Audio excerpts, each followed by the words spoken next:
자, 오늘은 주 2021년 5월 둘째 주일 어버이 주일, 부모님 주일인데요. 제가 아무래도 좀 마음이 급해서 로마서 강해를 계속해야 되겠다. 그래서 오늘 다시 로마서 강해로 돌아왔습니다. 오늘은 본문을 중심으로 이스라엘과 바울의 동족 사랑, 이런 제목으로 말씀을 드리고자 합니다. 여러분도 혹시 이 신문 뉴스를 통해서 들으셨는지 모르겠습니다만은 지난 전주간에 자유북한 운동연합이라는 그런 단체가 있는데, 그 단체의 대표자인 탈북자입니다. 탈북자 박상학 씨가 감옥 갈 각오를 하고 그 대북 전단 50만 장을 북한으로 날려 보냈습니다. 그러자 즉시 그 북한의 김정은이 동생이죠. 김여정이가 문 대통령에 대해서 비난 성명을 발표했습니다. 그동안 북한이 미사일을 쏘아도 그것을 숨기려 하고 시시하던 이 정부가 이번에는 김여정이 그 비난 발표 한마디에 그냥 즉각 수사에 착수하는 참 어처구니 없는 그런 일들을 지금 정부가 하고 있습니다. 코로나 백신도 그렇습니다. 한국이 세계 경제 10위 사실은 대국 아닙니까? 그럼에도 불구하고 백신 접종 현황은 거의 아프리카 수준, 아프리카의 어떤 나라보다도 못한 그런 수준에 머물고 있는데, 저런 사람을 대통령이라고 참 믿고 사는 대한민국 국민이 참 불쌍하다, 그런 생각까지 들어집니다. 그러나 성경은 우리에게 아무리 너희 입맛에 맞지 않고 잘하지 못한다고 하더라도 권력은 하나님께서 인정하는 것이기 때문에 너희도 인정해야 된다고 성경이 말씀하고 있기 때문에 인정하지 않을 수는 없지만은 그럼에도 불구하고 어쨌든 참 한심한 생각도 들고 정말 고국을 생각하면 답답하기만 합니다. 아무튼 이 북한 그 김정은이가 세계의 이목을 끌기 위해서 미사일을 쏘든 아니면 천방직추로 날뛴다고 할지라도 우리가 한 가지 분명히 알아야 될 것은 북한의 김정은이가 세계 중심은 아니라는 사실입니다. 우리는 흔히 역사적으로 과거에는 애굽이나 바벨론이나 페르시아나 아니면 또 로마 같은, 그리고 지금은 미국 같은 경우에 세계 중심을 이루고 있고 세계 역사를 이루어가고 있다, 그렇게 생각하는 사람들이 있지만은 성경은 결코 그렇게 말씀하지 않습니다. 미국도 결코 인류 역사의 중심은 아니고요, 인류 역사를 이루어가는 어떤 한 축도 되지를 못합니다. 그러면 러시아일까요? 아니면 인도일까요? 아니면 중국일까요? 결코 아닙니다. 그럼 어느 나라가 인류 구원 역사를 이루어 가시는 그 하나님의 인류 구원 역사의 중심에 서 있을까요? 당연히 이스라엘입니다. 하나님은 이스라엘 관계 속에서 인류 구원 역사를 이루어 가고 있다는 사실을 우리는 지난 긴 인류 역사를 통해서 아니면 성경을 통해서 우리가 얼마든지 확인할 수 있습니다. 왜 그렇습니까? 이스라엘 통한 그 하나님의 놀라운 뜻과 계획이 있기 때문입니다. 하나님은 인간을 구원하는 일에 있어서 한 민족이 필요했습니다. 그래서 하나님께서 한 민족을 선택하셨는데 그 민족이 바로 이스라엘이고, 하나님께서 선택하신 그 이스라엘 민족에 대하여 하나님은 무한한 엄청난 큰 복을 허락해 주셨는데요, 하나님께서 이스라엘 백성들에게 베풀어 주신 그 축복이 무엇일까요? 오늘 본문 로마서 9장 4절을 우리 한번 같이 다시 읽어 보시겠습니다. 다 같이 읽습니다. 다 같이 읽습니다. 시작. 그들은 이스라엘 사람이라 그들에게는 양자됨과 영광과 언약들과 율법을 세우신 것과 예배와 약속이 있고, 자, 저기 보면 그들에게는 양자됨이 있다는 거예요. 무슨 말입니까? 세계 수많은 민족 가운데 이스라엘 민족을 하나님의 백성으로, 구약 성경에 나오지 않습니까? 이스라엘과 맺은 언약이 뭡니까? 너희는 내 백성이고 나는 너희 하나님이 되어주겠다. 그런 그 언약이 세계의 그 어떤 민족이도 하지 않았는데 이스라엘 민족이 하셨어요. 그리고 그 약속이 오늘 신약 시대에 와서 우리에게는 어떤 약속으로 되어져 있습니까?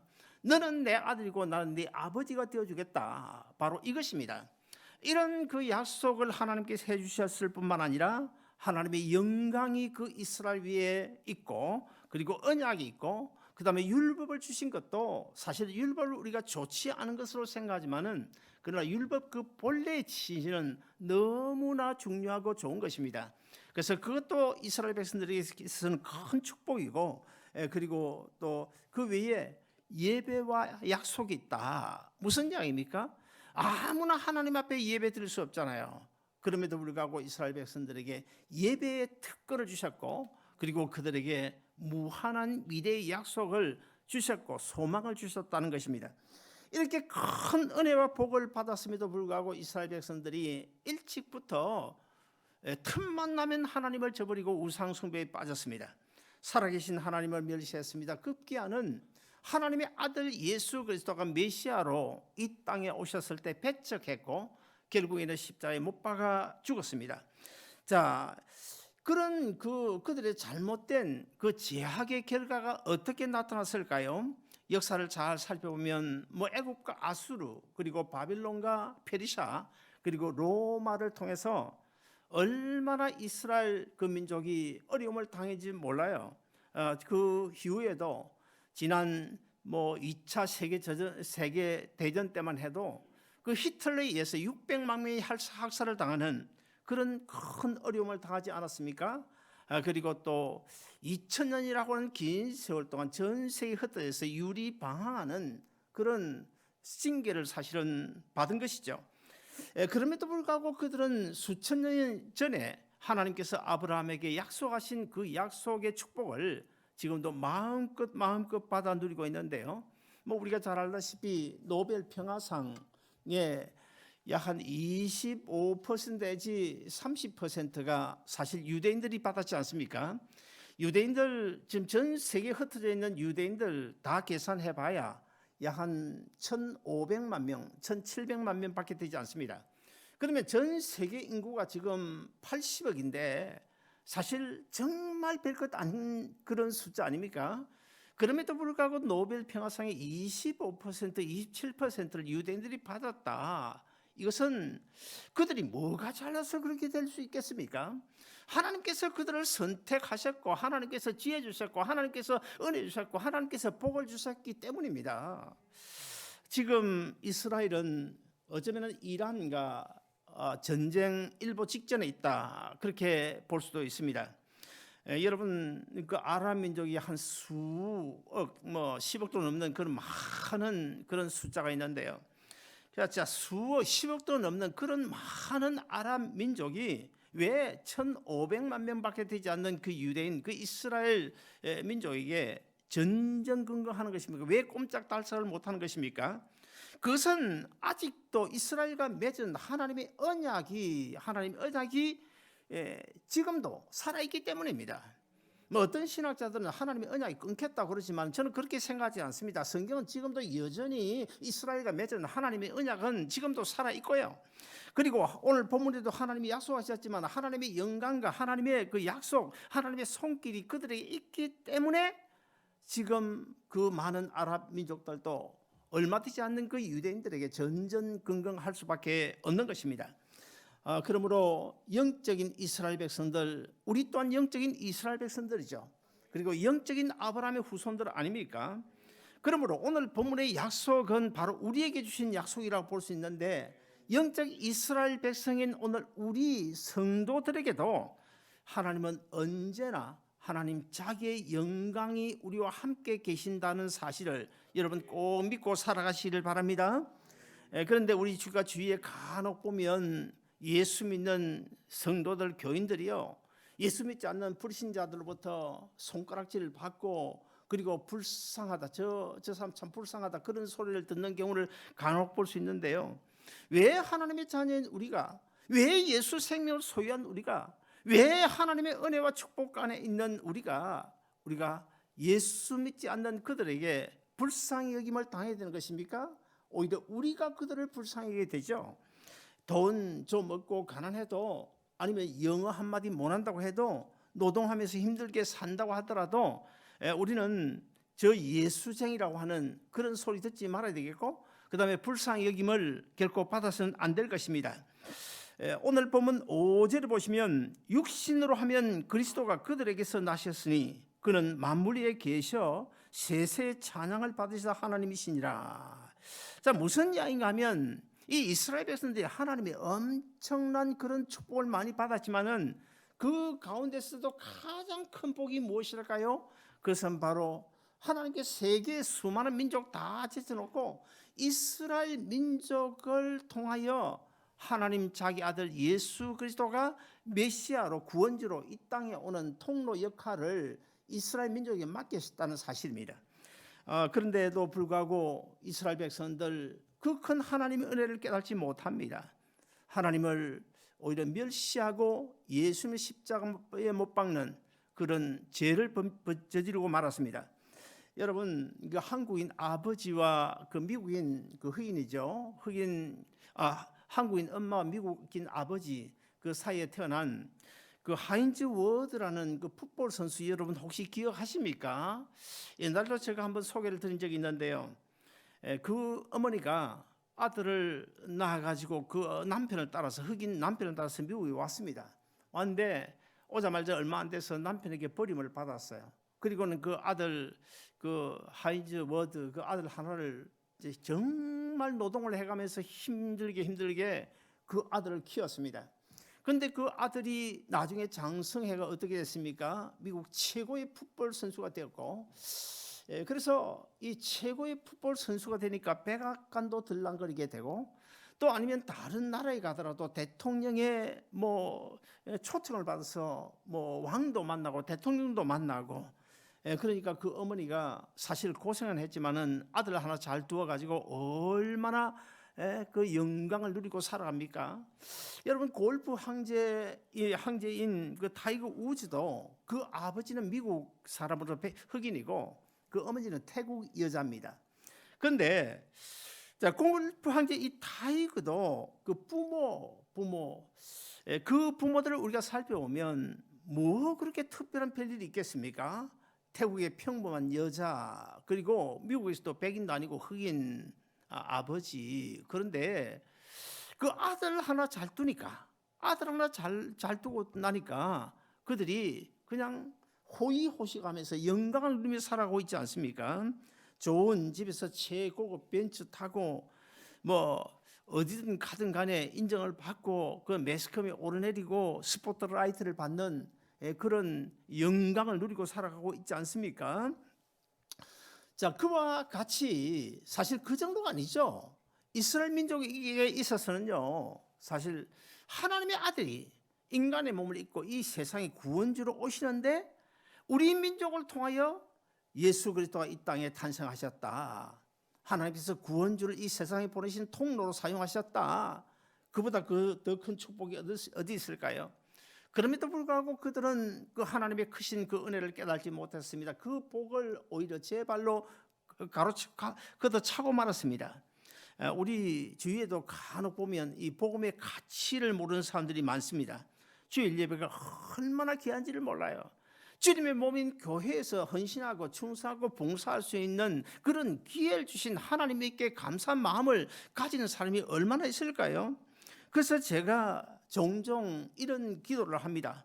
하나님이 부르시지 아니하시면 아무나 올 수 없는 이 자리 오늘 또 나를 부르셔서 감사합니다. 이 기도를 제가 간혹 하고요. 그리고 우리 사역자들 보고 제가 또 이런 말을 하고 일부 예배에서는 간혹 이런 기도를 합니다. 아무에게나 맡겨주지 않은 이 귀한 사명, 오늘도 나에게 맡겨주신 것 감사함으로 우리 모두 잘 감당하자고 제가 그렇게 격려합니다. 사람들은 십자가의 복음을 마치 부산 자갈치 시장의 싸구려로 취급하는 경우가 많이 있습니다. 저는 말씀을 준비하다가도 복음을 전하다가도 이 복음을 거부하는 사람들을 보면요, 복음이 싸구려 취급을 받는다 싶으면요 그냥 당장 목에 때려치우고 싶다, 그런 생각이 든 적도 솔직히 있었습니다. 유대인들은 미국 공항에 이제 그 외국인 도착하게 되면 백인이든 흑인이든 아니면 뭐 어떤 사람이든 상관이 없어요. 아무튼 간에 그 유대인이라고 하는 그 신분만 제시를 하게 되면 그들이 이 미국 땅에 와서 정착해서 잘 살 때까지 재워줍니다. 먹여줍니다. 입혀줍니다. 정착금까지 줍니다. 끝까지 돌봐줍니다. 그런데 우리 한국 사람들은 어떻습니까? 도와주기는커녕 오히려 얼마도 그냥 갈취해 먹기 위해서 안간힘을 쓰는 그런 이야기 우리가 종종 듣지 않습니까? 동족을 도와줘야 되는데 오히려 동족을 갈취하려고 하는 그런 나쁜 심보, 그런 심보가 아마 뭐 우리나라에 더 심한 것 같습니다. 여러분, 동족 사랑하면 빼놓을 수 없는 그런 한 사람이 있는데요, 모세입니다. 이 모세는 출애굽기 32장에 보시면 모세가 시내산에 올라가죠. 시내산에 올라가서 40일 동안 금식하며 기도하다가 결국 하나님으로부터 십계명을 받습니다. 그 십계명이 이 두 돌판에 새겨져 있는데 그 십계명을 받아가지고 40일 만에 지금 내려오고 있었어요. 그런데 산 아래에 있던 이스라엘 백성들이 그 시기를 기다리지 못하고 그냥 하나님을 저버리고 그냥 금송아지를 만들어서 우상을 숭배하는 그런 지경에 이르렀습니다. 모세가 산에서 내려오자마자 그 광경을 보고 참 기가 막힐 일 아닙니까? 너무너무 기가 찬 거예요. 그래서 가지고 있던 이 돌에 쓰여진 그 십계명 돌판 2개를 그냥 땅에 떨어뜨려 깨트려 버리는 그런 일이 생기지 않습니까? 그리고는 다시 모세가 산으로 올라가서 하나님 앞에 간절히 기도하는데요. 뭐라고 기도했을까요? 우리 출애굽기 32장 32절 우리 같이 한번 읽어보시겠습니다. 같이 읽습니다. 시작. 이제 그들의 죄를 사하시옵소서. 그렇지 아니하시면 원하건대 주께서 기록하신 책에서 내 이름을 지워버려 주옵소서. 자, 모세가요 산에서 내려와 가지고 그 이스라엘 백성들이 금송아지 만들어 하나님을 저버리고 우상 숭배하는 그걸 보고 그냥 그 귀한 십계명까지 돌판까지 깨뜨리는 그런 일이 있었지만은 그럼에도 불구하고 다시 산으로 올라가서 하나님 앞에 민족을 위하여 동족을 위하여 간절히 기도합니다. 어떤 기도를 하고 있는 것입니까? 하나님, 내 민족 비록 하나님 앞에 큰 죄를 지었지만 저들의 죄를 용서하여 주옵소서. 만약의 경우에 저들의 죄를 용서하지 않으시려면 차라리 생명책에서 내 이름을 지워버려 주옵소서. 참 무서운 기도 아닙니까? 여러분, 이런 기도, 대한민국에 목사가 한 8만 명 된다고 그러는데 그 목사들이 이런 기도, 이런 동족을 사랑하는 그 복음의 열정을 가진 그런 목사 있을까요? 단 한 사람도 없을 것입니다. 우리 민족 다 망해도 나는 예수 믿고 생명책에 올려 구원 얻었으면 좋겠다, 이 생각을 가지지 않겠습니까? 여러분, 이것이 바로 이 동족을 사랑하는 모세의 심정이에요. 어느 날 창세기 18장이죠. 거기 보면 어느 날 하나님의 그 천사들, 그 세 사람이다. 세 천사가 아브라함을 찾아왔어요. 아브라함을 찾아와서 아브라함에게 아들을 낳을 것이라는 그 사실을 다시 한 번 더 통고해 준 뒤에 제약으로 간약한 그 소돔 성을 이제 멸망시키기 위하여 소돔 성으로 갑니다. 그 천사들이. 자, 그런 그 통고를 받은 아브라함이 어떻게 합니까? 그 소돔 성에 누가 살고 있습니까? 조카 롯이 살고 있어요. 조카 롯이 살고 있는데 이 조카 롯은 이 아브라함과의 관계가 어떻습니까? 아브라함은 한 번도 조카 롯을 미워한 적이 없어요. 그러나 조카 롯은 자기 유익, 삼촌이야 어떻게 살든지 모르고 자기가 좋은 땅 고르고 자기 유익한 대로 그렇게 나간 사람이 롯 아닙니까? 그런데 제약의 도성 소돔 고모라에 가가지고 완전 극도로 타락한 가운데 이 롯의 일가도 완전히 타락했다고 그렇게 밖에 볼 수 없죠. 그럼에도 불구하고 아브라함이 어떻게 합니까? 롯을 위하여 하나님과 밀고 땡기는 가운데 딜을 하고 있지 않습니까? 하나님, 저 소돔성 악한 거 저도 이해합니다. 그러나 저 악한 소돔성이로 하지만 그 가운데 의인 50명이 있으면 어떻게 하시렵니까? 그때 하나님께서 의인 50명이 있으면 내가 저 소돔성 멸하지 않겠다. 45명이면 어떻게 하실래요? 45명도 내가 멸하지 않겠다. 이렇게 내려오다가 어디까지 내려왔습니까? 10명까지 내려왔습니다. 저 소돔성에 의인 10명만 있어도 내가 저 성을 멸망시키지 않겠다. 그런데 그 소돔성에는 의인 10명이 없었습니다. 그래서 유황불로 결국 그 소돔성 심판을 받고 말았습니다. 여러분, 자, 우리가 한번 생각해 보십시다.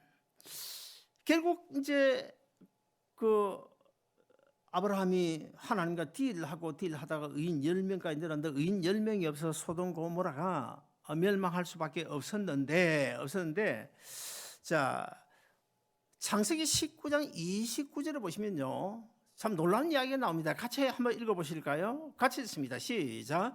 하나님이 그 지역의 성을 멸하실 때에 곧 롯이 거주하는 소돔성을 엎으실 때에 하나님이 아브라함을 생각하사 롯을 그 엎으신 중에서 내보내셨더라. 저기 보면 아브라함을 생각하사, 하나님이 아브라함을 생각하사 롯을 멸망시키는 그 소돔성에서 구출해 내었더라. 무슨 이야기입니까? 자, 롯과 두 딸이 구원을 받았어요. 롯이 자기 믿음으로 구원을 얻었습니까? 결코 그런 이야기 아닙니다. 저 내용대로 보면, 저 말씀에 의지하면 롯은 자기 자신과 두 딸, 자기 가정이 구원 얻을 만한 그런 믿음을 가지고 있지 않았다고 볼 수 있습니다.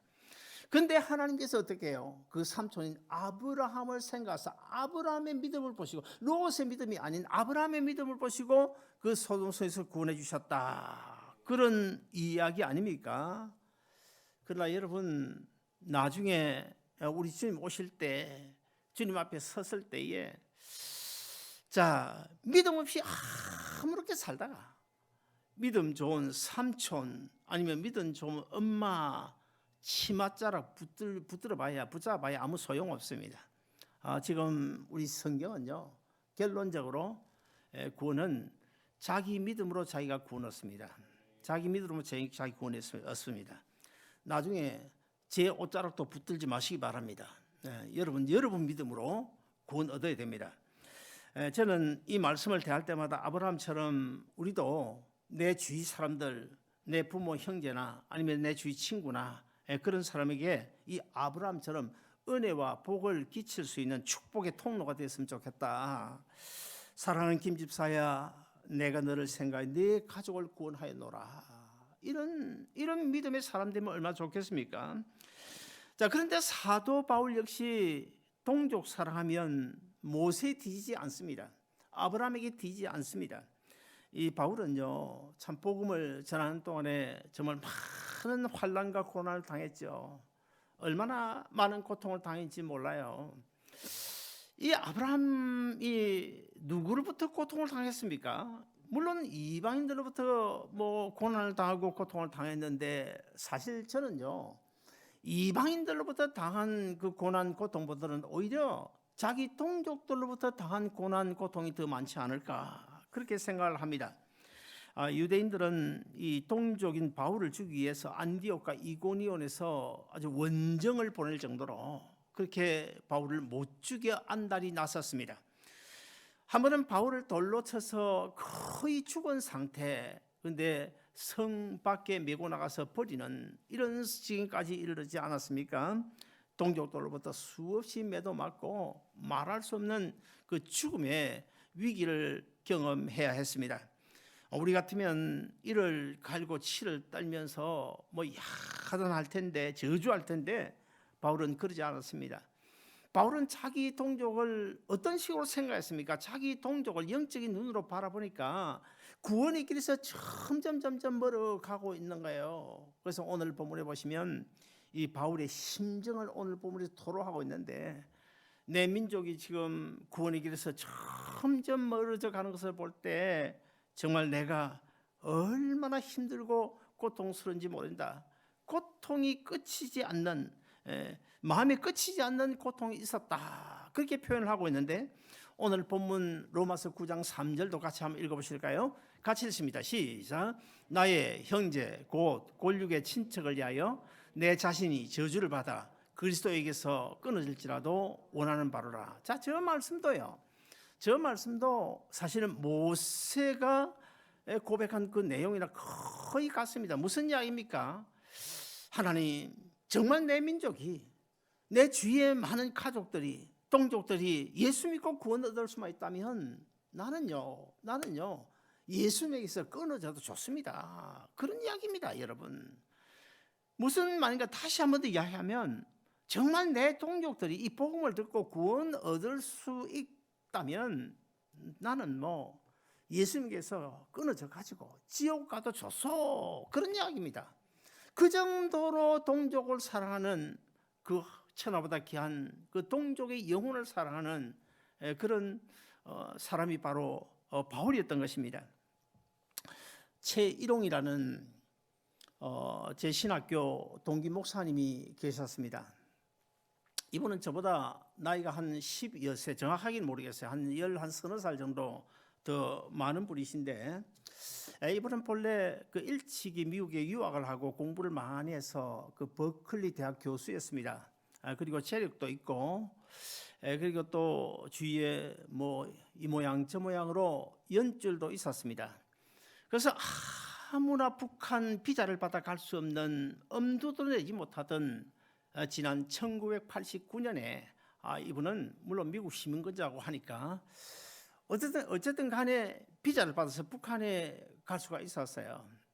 북한에 두고 온 그 어머니 그때 나이가 아주 많으시겠죠. 한 80여 세나 되겠죠.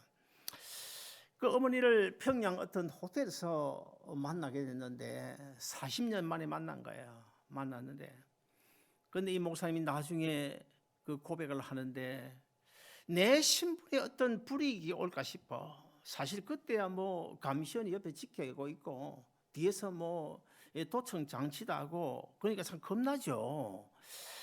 그러니까 내 신변에 어떤 불이익이 올까 싶어 예수 믿으라고.